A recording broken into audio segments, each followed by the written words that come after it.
ধরনের অভ্যাস যদি কারোর মধ্যে ইতিমধ্যে থেকে থাকে এগুলো অবশ্যই পরিত্যাগ করবে এবং তোমরা হয়ে যাবে তোমাদের স্পোর্টস, তোমাদের পারফরমেন্স, তোমাদের ওই যে ব্যাড হ্যাবিটগুলো মানে পরিত্যাগের মাধ্যমে অন্যদের কাছে এক্সাম্পল। মানুষ পারে না এমন কিন্তু কিছু নাই। প্রবলেমটা কি জানো, একজন সফল আর একজন ব্যস্ত মানুষের মধ্যে? সেটা হচ্ছে তার স্বপ্নের যে স্বপ্ন দেখাটা। তো ওই যে আবুল কালাম আজাদ ভারতীয় প্রেসিডেন্ট ছিলেন, তোমরা তার বইটা পড়েছো কিনা, দ্য উইংস অফ ফায়ার। তো উনি বলেছে যে মানুষ তার স্বপ্ন মানে স্বপ্ন দেখতে হবে। স্বপ্ন দেখতে হবে এমন না যে তুমি ঘুমিয়ে স্বপ্ন দেখবা, স্বপ্ন হচ্ছে সেটা যে তোমাকে ঘুমাতে দেয় না। তো তোমাদের ওই ধরনের স্বপ্নটা নিজের মধ্যে ধারণ করতে হবে। এবং আমি বিশ্বাস করি তোমরা যেভাবে দাঁড়িয়ে আছো তোমাদের কনফিডেন্স তোমাদের দাঁড়ানোর মধ্যেই প্রকাশ পাচ্ছে। কনফিডেন্সটুকু রাখবা, নিজেকে সঠিকভাবে এগিয়ে নেবে, প্র্যাকটিস করবে, লক্ষ্য রাখবে। লক্ষ্য হলে লক্ষ্য তোমার অর্জিত হবে। এখানে যারা আছে সবার জন্য অনেক শুভকামনা।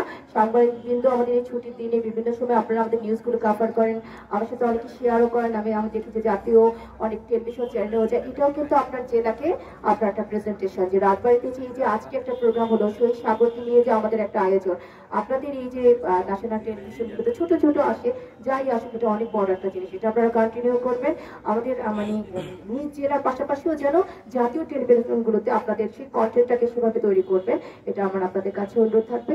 এবং উপস্থিত যারা তরুণরা আজকে রোদের মধ্যে দাঁড়িয়ে আছে, এটা তোমাদের কাছে আমার একটু অনুরোধ থাকবে, এ ধরনের স্পোর্টসে যখন তোমরা আসো তোমরা কিন্তু প্রপার প্রিপারেশন নেবে, আগের দিন থেকে নিজেকে তৈরি করবে, ফিজিক্যালি যেন তোমরা ফিট থাকো।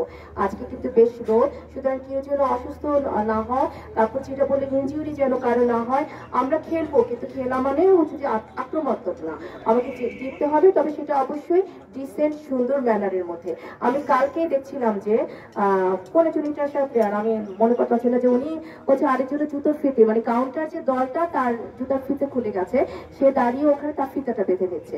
মানে অন্য এগুলো হচ্ছে যে ভালোবাসা। খেলা কিন্তু আমাদেরকে শেখায় যে আমরা লক্ষ্য অর্জনে কিভাবে অন্যের প্রতি ক্ষতি না করে আমরা কিভাবে প্রফেশনাল এগিয়ে যেতে পারি, এগুলো কিন্তু শেখা। খেলার মধ্যে অনেক কিছু শেখা আছে, তোমরা এই জিনিসগুলো শিখবে। আজকে যারা এই আয়োজনের সাথে ছিল সবার প্রতি আমার আন্তরিক কৃতজ্ঞতা। অনন্য একটি আয়োজন, আপনাদের এই মানে উদ্ভাবনী চিন্তাটা আমাকে ভীষণ চমৎকৃত করেছে। আর শহীদ সাগরের বাবাকে যারা এনেছে, যারা তাদের কাছে অনুরোধ থাকবে উনি যেন নিরাপদে ওনার বাসায় ফিরে যেতে পারে। যে কোনো জায়গায় যেখানে আমার অফিসিয়াল নাম্বারটা কিন্তু ওয়েবসাইটে আছে, এবং আমি অনেকেরই মেসেজ পাই। হয় কি অনেক কাজে থাকলে না আমরা একসাথে সবার রেসপন্স করতে পারি না, কিন্তু যত সম্ভব আমি দেখি, এবং যেখানটাতে আমি মনে করি ইম্পর্টেন্ট আমার রেসপন্স দরকার আমি আমার সময় অনুযায়ী দিই।